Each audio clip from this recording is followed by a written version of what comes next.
So yeah, our recommendations, after we told the Justice Committee that we don't agree with the principle of this anyway, we do know that this is going to happen in some form. So here is our recommendations. And the first recommendation was to drop Part 1. Now, Part 1 creates what's called aggravated offences. Now, an aggravated offence is allegedly made worse if you're doing it as a consequence of some kind of prejudice. So, if, for example, somebody comes up to me and beats me up, then that's bad enough.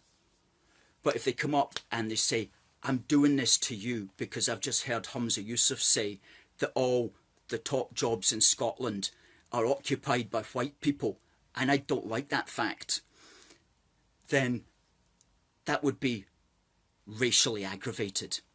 And the person would potentially get a worse sentence. Now, when you think about it, that's really odd, because why should that prejudice make a crime worse? When all else is equal, why does it matter why you hated the person? Okay, maybe you just hate the person because you don't like the way that he looks. Or, so why is that made worse because you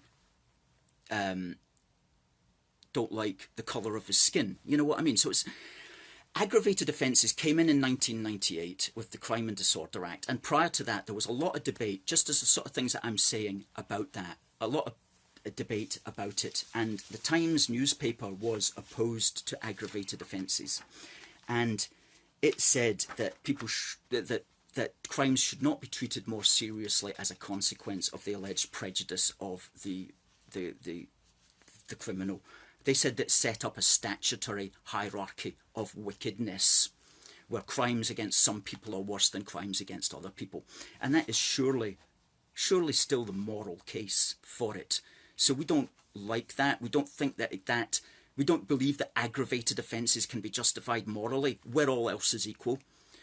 And we would see that as a political concept, as rather than a legal concept. As we said in our submission, it is because some politicians want certain categories of people to be specially protected for political and ideological reasons, and that's really the bottom line with aggravated offences. So we recommended that Part 1 of the bill, which set up the intention to, quote, treat crimes motivated by prejudice more seriously, we think that should just be abolished, because we do believe that's morally wrong. It can't be justified morally. It can only be justified politically. And it's not just us saying that. That's what many people were saying prior to aggravated crimes going on the statute book, which was back in 1998. So that was our first recommendation. Our second recommendation, and this is where we have to look at the purpose of the bill. Now, the bill creates a crime. It creates two crimes. It creates the crime of stirring up hatred, and it creates the crime of likely to stir up hatred. Now, that stirring up, intentional or otherwise, can be done through the words that one uses. It can be done through threatening, abusive, or insulting words. Now, there's no definition of what those words constitute, and in fact, under the Public Order Act 1986, which this bill is kind of modelled upon, it is actually a defence to say that it was an abusive language, but it was abusive language that did not stir up hatred. So threatening and abusive and insulting words per se are not the crime. The crime is, do they stir up hatred, or are they likely to stir up hatred? Now, clearly, straight away, how on earth do you judge that? That is entirely subjective. Entirely subjective. What one person may find threatening words, another person will not be bothered at all. What one person may find abusive, another person's not going to be bothered. What some people may find insulting, another person doesn't find it insulting, or they'll just let it fly, you know. So how can it's entirely subjective whether or not those words are genuinely threatening, abusive, and insulting, and whether or not they are likely to stir up hatred or definitely will stir up hatred. It's just a subjective matter. It's not black and white. It's not clear cut at all. So that's one of the real problems with it in the first place. And we gave the example there of Humza Yousaf. On the 10th of June 2020, he was in the Scottish Parliament, and in some people's opinion, he was stirring up hate. He was standing there going on about how he didn't like all these white people, the white people who are in positions of power in Scotland. The Lord Advocate, white. The governor of this, white. Oh, he was spitting it out, man. He was spitting it out. And I'm like, whoa, I think that's moronic what he said. I think it's foolish what he said. But I don't think that it's stirring up hatred necessarily. But some people will think it's stirring up hatred. And why not? Why not? So, he could fall foul. He could fall foul of his own law. And we also pointed out that we don't think, and this is serious, we don't think he actually understands that the crime is stirring up hatred or likely to stir up hatred. We think he just thinks it's the words. If you say an abusive word, that's bad enough. That's our thought. Maybe he'll contact us and tell us that he knows better. But from everything that we've seen, we think he thinks the law is the words that are used. But it's not the words that are used. It's whether those words stir up hatred. And if they stir up hatred, or if they're likely to stir up hatred, then he is... that's the crime. Then that's the crime.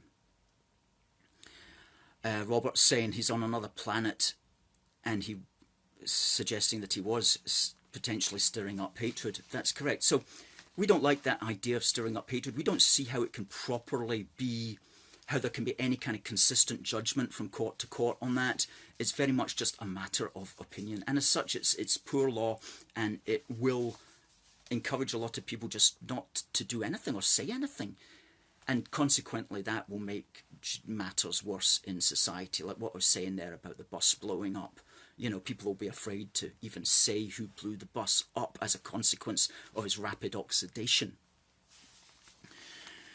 So we did state that, but the best that we can really do with this is to try to get the likely to stir up hatred crime removed. Because think about it, if you say something deliberately intended to stir up hatred, then, okay, you shouldn't really have been stirring up hatred deliberately. We can all agree with that. But what about if somebody just says, oh, it's likely to stir up hatred, and you didn't have the intention to do that? You didn't have the intention to do it, but somebody's saying, oh, but it could do it. It's likely it could do it. So what that is trying to create a crime without the guilty mind. And in Scots law and in English law, there is a concept called mens rea, which is Latin for the guilty mind. And to be convicted of a crime, you have to be guilty of...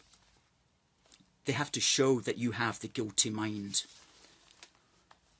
You have to be shown to have done it intentionally because you wanted to do it. And the idea of convicting somebody who had no intention of doing something that transpires, well, that's not a proper legal concept. It's a very unusual legal concept, and it's not a legal concept that has a proper precedent in Scots law. So that should be removed, and it could easily be removed simply by appealing to Scots law. And so we suggested that as well. And our third recommendation is there's a clause there, Part 2, Section 9, which attempts to convict everybody in a company or in an organisation if one person has done the crime. So what this is a deliberate attempt by Holyrood to do is to shut down organisations in their entirety, to convict everybody, company directors and so on, on the basis of one of them having committed the crime. That everybody has what's called criminal liability for the actions of another, even if only through neglect, if only through not telling that person not to do it, or not being aware that that person was going to say it. Doesn't matter, that's not a defence. You have criminal liability if you are what's called a responsible individual in a company or organisation, along with that other person. That's very serious, very, very serious. Somebody's saying they're singing a religious song could be likely to stir up hatred in some people's eyes. That's certainly so. That's certainly so. So we have to remove the responsibility, remove liability from what's called responsible individuals. That's a ridiculous clause that's in there, deliberately, a deliberate political clause.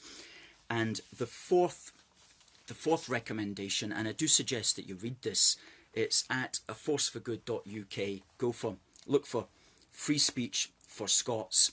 It's our last article, it's up there.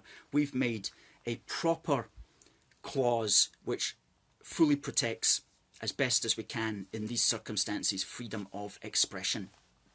Because we know this is just going to come down to a matter of opinion in the courts. So you need a really watertight, fail-safe freedom of expression clause.